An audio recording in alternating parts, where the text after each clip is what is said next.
اور اسی طریقے سے طبرانی وغیرہ کی روایت میں ہے تلقین کی ترغیب دی گئی ہے.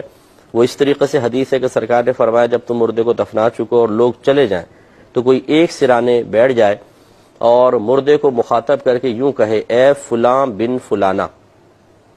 تو صحابہ نے پوچھا رسول اللہ اگر اس کی والدہ کا نام یاد نہ ہو معلوم نہ ہو تو فرمایا پھر بی بی حوا کی طرف نسبت کر دو. جیسے اکرم نام ہے تو اکرم بن حوا یوں کہہ دو اگر اس کی اصل ماں کا نام معلوم نہیں. سرکار فرماتے ہیں جب تم پہلی مرتبہ کہو گے تو مردہ سنے گا لیکن اس کا جواب نہیں دے گا. پھر تھوڑی دیر بعد دوبارہ کہو تو مردہ اٹھ کر بیٹھ جائے گا. پھر جب تیسری مرتبہ کہو گے تو وہ کہے گا کہ اللہ تعالیٰ تم پر رحم فرمائے مجھے کچھ نصیحت کو تلقین کرو.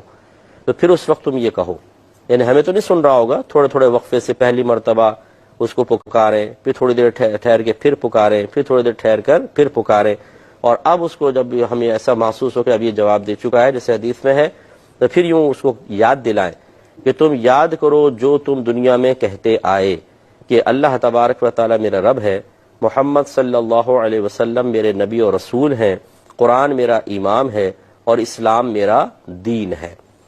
یہ چار چیزیں یاد دلانی ہیں. سرکار فرماتے ہیں جب تم اس طرح کر لو گے تو منکر نکیر جب قبر میں آئیں گے تو وہ آ کر کہیں گے کہ ہم اس شخص سے کیا سوال کریں جس کو اس کی حجت اور دلیل پہلے ہی سکھا دی گئی ہو, اور وہ پھر بغیر سوال کیے لوٹ جائیں گے. یہ بھی دیکھیں حدیث میں مضمون آیا.